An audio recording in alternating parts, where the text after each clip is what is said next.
In this video, we'll explore why fiction is often more meaningful, more insightful, more accurate, and more valuable than reality or truth. And to understand this, reality can be divided into data and politics. Now, politics emerges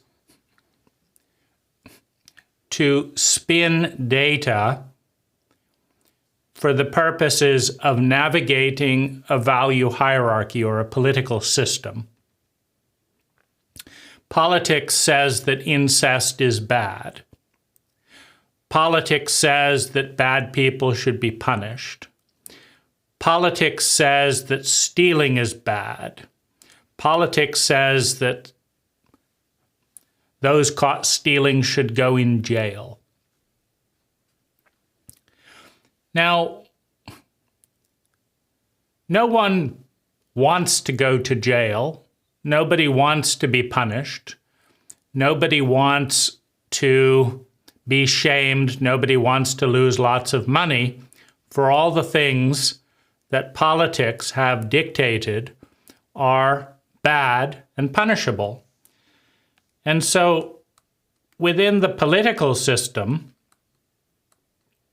reality is divided into transparency of the things that are socially acceptable and deception for the things that are not socially acceptable for the purpose of maintaining appearance. Now, we live in political reality. In political reality, if you truly vote your conscience, your political party may throw you out for not voting along party lines. In political reality, there is groupthink. And part of the intersection of human needs and network paradigm means that it is easier for every human being, all of which are trying to feel sustainably better and avoid feeling chronically worse. It is easier for human beings to meet their human needs in partnership with their network, with the people around them. Given that the people around them are members of a cult, members of a political system that dogmatically outlines what is good and bad, how bad should be treated, etc., people speak transparently in small windows of their lives and politically in large windows of their lives in order to interact with the network and secure the greater efficiency of participating in a political network. Now, fiction is not bound by politics directly. Now, if you go into a room of people and ask, how many of the people here are an incest survivor? How many people here have participated in sexual abuse? How many people in here have cheated on a partner? How many people in here have cheated on their taxes? How many people here have speeded? How many people here have drunk and drive, have driven while drunk? How many people here have driven while high, meaning in a dissociative state of some kind? How many people have stolen something? How many people bullied their younger siblings? How many people are depressed. Now, the statistics tell us that every single person in the room should raise their hands for at least one of these things. But the politics of the situation, meaning in a cult in which to transgress the cult line is to be shamed and to be punished, the politics of the situation rewards deception. Now, are you going to be interested in a lie as much as reality? Can a lie that pretends that most of the most intense events, meaning the things that go on in the world that produce the most intense feelings for human beings, if those are deleted, let's say 70% of the time, then real life, the official narrative, the political narrative about what's going on in your neighborhood is going to be far more boring than what's actually going on in your neighborhood. So the trouble is, you can't get to what's actually going on in your neighborhood because the chief prosecutor is not going to admit that he had sex with a felon in exchange for a shorter sentence. Your best friend's wife is not going to admit that she finds you sexually attractive. Your child is not going to volunteer the fact that they stay up nights thinking about how they're going to strangle you. But they don't want to tell you because they're afraid it's going to hurt your feelings. In other words, truth is far more engaging than politics, than whitewashing, than spinning. And so the question is, how do you get at the truth? And the answer is fiction. This is why fiction is much more interesting and much more real than the politically correct version of reality. And the more dogmatic the politics, the more shame-based the politics, the more sociopathic the politics, the bigger the divergence, right? So if you're going to have your family throw you out, everyone at school tease you, and your priest tell you you're going to go to hell because you're homosexually inclined, the cost is too high to bridge the gap from the politically correct reality to the actual reality. So your town becomes incredibly boring. If you look at the politically correct narrative, everyone here is a Christian. We all do the right thing. No, nobody here has committed a murder, or done this, done that. Nobody, no, I'm not an alcoholic, right? So the narrative is going to be incredibly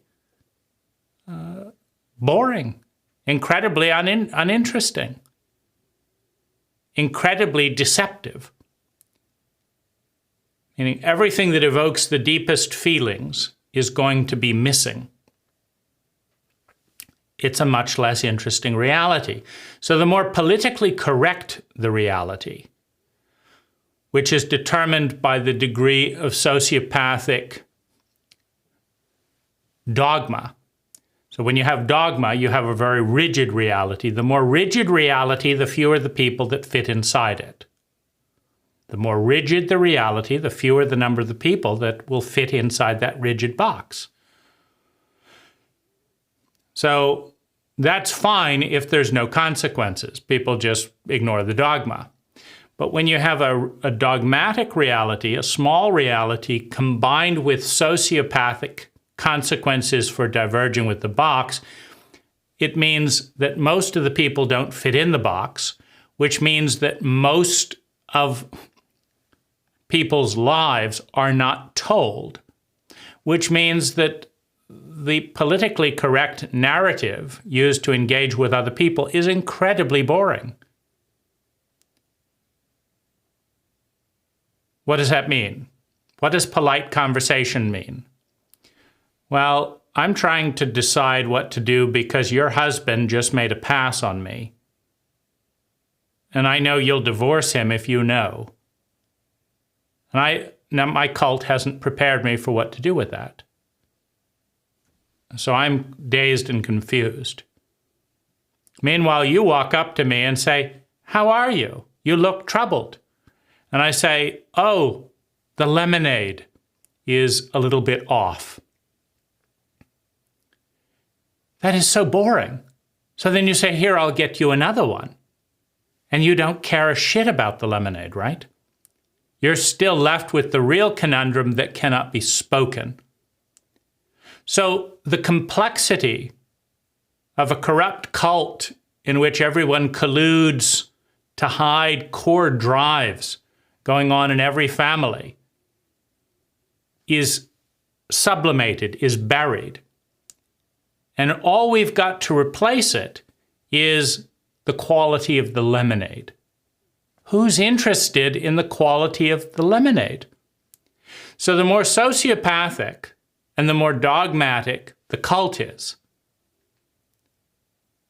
the more dishonesty, the more of the emotional reality that has to be hidden, the more of intense emotional reality that must be hidden, the more boring and meaningless the reality, the narrative that remains is.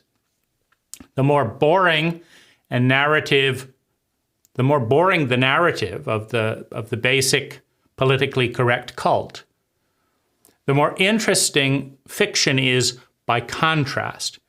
Fiction can compete with politically correct realities because in politically correct realities, the judge doesn't ask the prisoner for fellatio. In politically correct realities, the father doesn't take out his rage on his daughter. In politically correct reality, the father doesn't threaten the mother that if you don't have sex with me, I'm going to go rape your daughter. In actual reality, this does happen. But in politically correct reality, this doesn't happen. So, what induces the strongest feelings? What makes you feel something? Meaning. What has meaning for you? It's always the same. That which correlates to helping you avoid feeling chronically worse and feel sustainably better. That's what you're interested in. That's what every human being is interested in. I want to feel sustainably better. This continuum is the source of all meaning. Down here is chronic, unnecessary suffering. And up here is peak sustainable well-being. And every single person in the history of humanity is interested in a migration from here to here, which is an infinite migration, meaning by the time you reach what was often the distance seeming so perfect, it never is. Hedonic adaptation kicks in to make sure we want something more. That's how evolution progresses. It's important to understand that we are already gods, as God was defined 2,000 years ago, all-knowing, all-seeing, all-powerful. The things you and I can do today with the internet, with our car, with an automatic weapon, already go beyond the definition of 2,000-year all-powerful. What we can search on Google is already beyond what someone 2,000 years ago thought that there could be to know. Now, hedonic adaptation kicks in to make sure we don't stop. Like, we thought that to be God was wonderful. Now we have information overload. So now we have to develop a new idea of God. Because we don't feel blissful all the time. We don't feel blissful all the time. And that's what we want. We want to feel sustainably better. We want to avoid feeling chronically worse.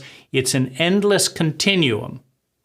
And that drive leads us to develop new technologies, new cults, new cultures, new systems of thought, new language, new ways of being, in pursuit of sustainable well-being. And we never arrive. By the time we get to where we thought was perfect, we know it isn't, and we can see the new deity, the new projection of the ideal. We are all in the process of becoming gods. What has meaning, what has relevance, is that which engages our feelings. The strongest feelings a human being can have relate to the worst imaginable suffering that we can imagine and the best experiences that we can imagine. There's some intensity that when we see, oh, that's possible, we will have an emotional engagement. I could feel horrible. I could feel great. There's some emotional engagement. As that fantasy goes from possibility to probability, the intensity goes up. You know, little 6-year-old girl says, one day I might marry a prince, and she feels delighted. It's not very intense. But if at age 25, an actual prince sends you an invitation to a ball, well, it's now moved from possible to probable. And it's much more interesting. It's far more real.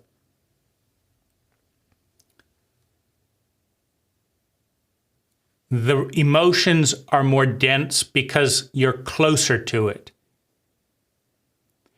And if you actually accept the invitation and go to the ball and feel attracted to the prince, and they feel attracted to you, and that first kiss feels amazing, now your emotions are at a feverish pitch. Fantasy, probability, actuality. So,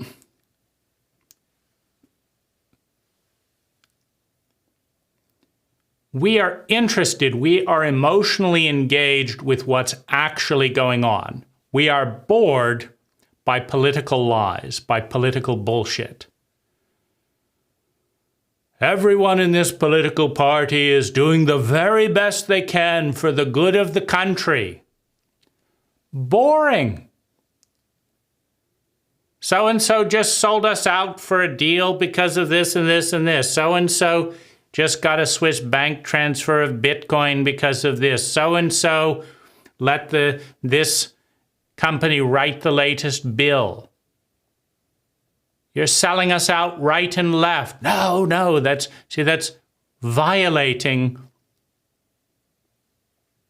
the political version of reality. No, I looked at your cell phone and was reading your emails because I'm worried about you. I'm not a jealous maniac that wants to kill whoever's you're thinking about sexually. No, I'm worried about you because there are some people in this world that might exploit an innocent person like you. So I've politicized both of us. I'm no longer a jealous maniac. You're not a sophisticated woman making a sexual play. I'm a concerned citizen protecting a damsel in distress from her own freedom, right? So it becomes more boring to interact within that paradigm. Now, it is highly dangerous to exit the political landscape in a sociopathic, dogmatic political environment. Because sociopaths, dogmatists, fanatics have zero interest in the people and the well-being of the people in their group. They have interest in the identity, the solidity, the fanaticism, the extremism, the rigidity, the certainty of the identity. People pursuing extremism in any form are getting certainty and often power, because within an extremist political framework, there will be a gradation of corruption. Now, you can climb a dogmatic, sociopathic political structure by outing people that aren't dogmatically subscribing to the extremist political view, right? You can climb by having secret information and hiding your secret. You can get power based on fear in a dogmatic political cycle or political group. Because if your daughter is raped at age 16, she doesn't want to have that child. She doesn't want to have the conversation with her classmates. Her parents do not want to have the conversation in a political cult. Nobody knows how to respond to that situation. And so her Republican parents will send her to a secret abortion clinic where the problem will go away so that we can come back and pretend that all abortions are slutty people who don't care about life. And we're not that type of people. But if she's outed in a political cult with a sociopathic dogma, nobody cares about the 16-year-old and how hard it is to have high school and talk about rape and the shame of a cult that doesn't know how to respond. Nobody wants to talk about that. The parents don't want to talk about it. The daughter doesn't want to talk about it. The school teacher doesn't want to talk about it. And so the truth, the most meaningful thing, the most interesting thing, because it's the most meaningful thing, that's actually affecting that 16-year-old's well-being more than anything else. But it cannot be talked about. It is politically incorrect. So what's left is, I went to see my grandmother. Well, how did you feel when you went to see your grandmother? Oh, it was nice. Meaning you've got lies based on lies. How are you going to have emotional engagement connecting with lies based on fear of being seen? You're not. Now, you turn over to a mystery thriller, and now you're dealing with reality. The person was raped, the parents covered it up, they did this because of this, then this political climber found out, then he wrote a secret letter to the newspapers, her life was ruined, then the other one went into power, then the parent wanted revenge and shot him, then they went to jail. Oh, this is very interesting, right? Because if you try and write that about your mayor, they may kill you. They may sue you for defamation. They will go on an information war to discredit you. So-and-so is bad grades, lied about this. Everything possible will be done to discredit you so that you will have no validity telling the truth. Because the truth is dangerous, particularly to people with rank within a sociopathic hierarchical cult that's very dogmatic. Because the truth getting out will de-roll the person at the top of the pyramid. You know, if it turns out that the head of the Republican Party, his daughter got an abortion, his wife is a swinger, he doesn't believe in God, he goes to gay bathhouses, he doesn't believe in law and order, he bribes his own cops not to tell the truth about his drug addiction, right? If all that comes out, then the cult turns on the person for being outed. They don't mind that all of this is true if nobody finds out. The attack is for breaking the fairy tale. The attack comes for crushing the delusion, the politically correct narrative. And so if you're someone who has the means to crush the politically correct narrative, for someone who's gone to all that trouble to climb a dogmatic political hierarchy, you know, you've climbed all the way up to be a bishop, the Catholic Church, by playing the game, by not talking about the sexual abuses and pedophilic behavior and this and that and the other. You've shown that you can keep the image of the Catholic Church pristine. So, but someone who's reading fiction wants to be engaged. The most engaging thing is reality, not political narratives. The most engaging thing that there is reality, is what actually affects the sustainable well-being and chronic suffering of us, our family, and what is likely to. That's engaging.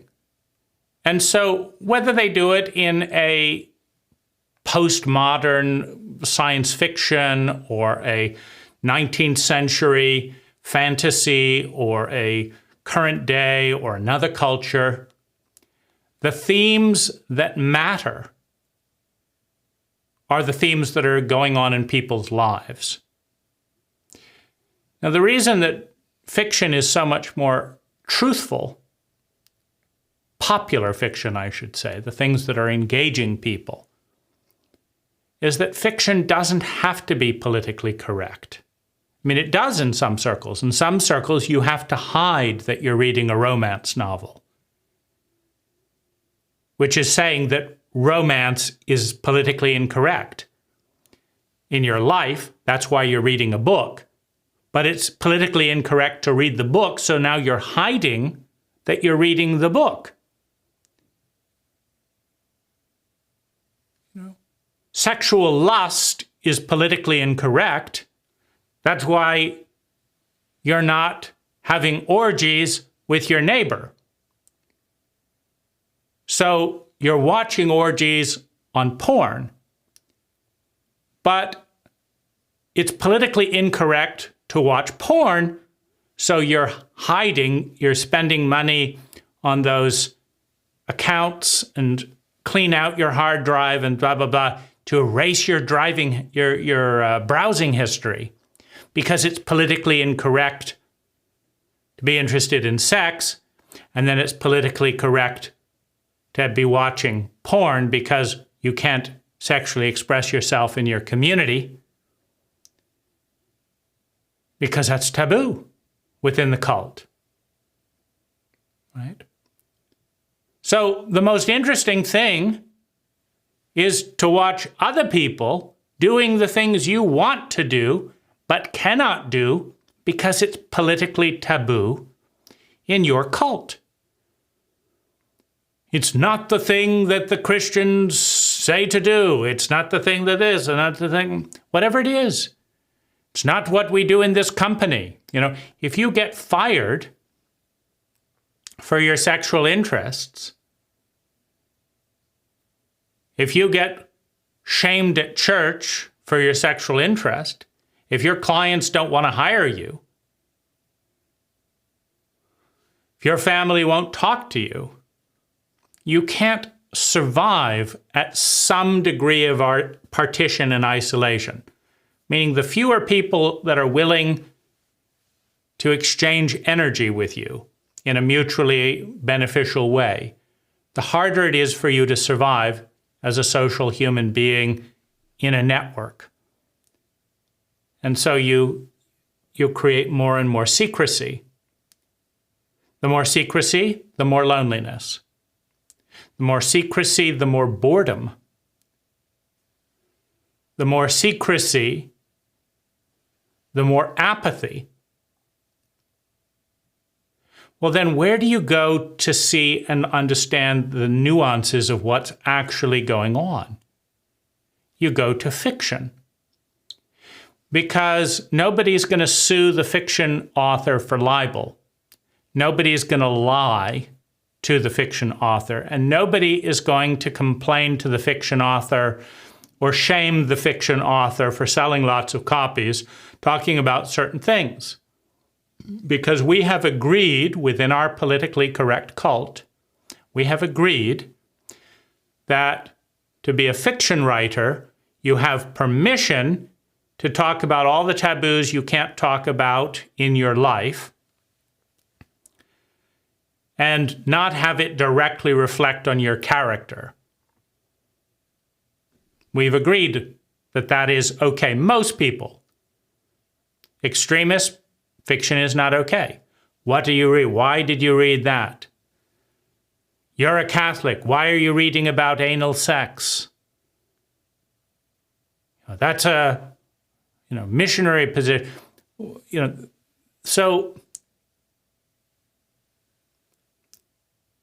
the more judgment, the more taboo, the more political sanction, the more boring, the more exhausting, the more meaningless and the more loneliness is real life. The antidote for that loneliness, that exhaustion, that meaninglessness, that invisibility is to read about reality that is called fiction. Now, how do you know it's reality? Because you're interested in it. If it's not going on anywhere in the world, you don't actually have an emotional reaction to.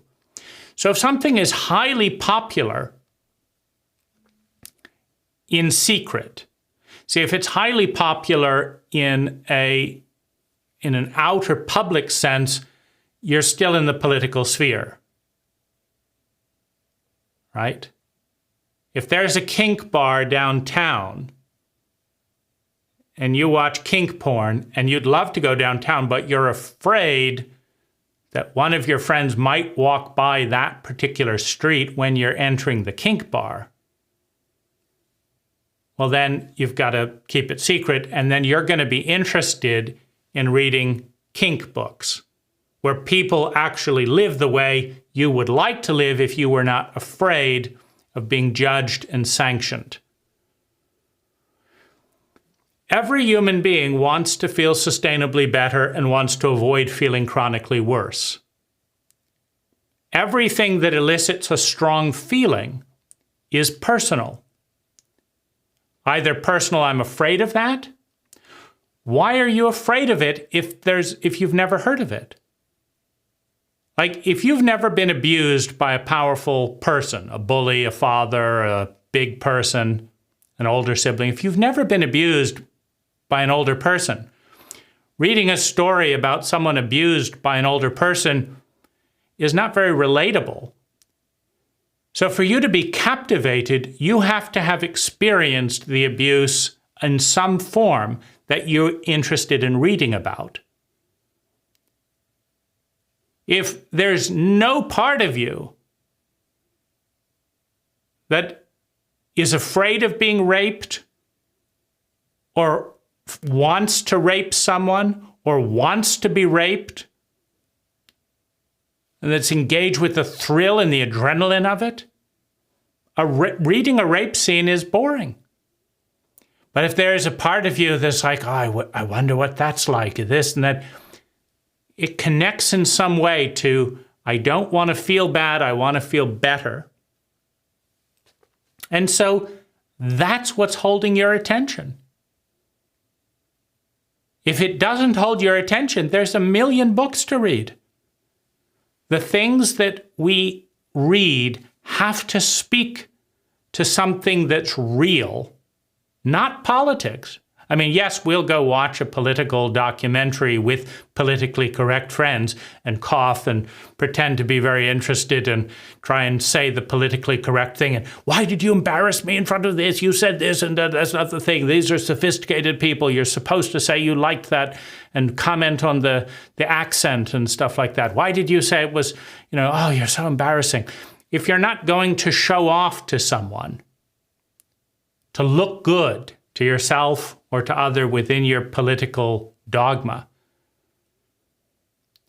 you're watching, reading the things that have meaning, which are the things that relate to some part of you, that relate to some part of you that has strong feelings, or you're not interested.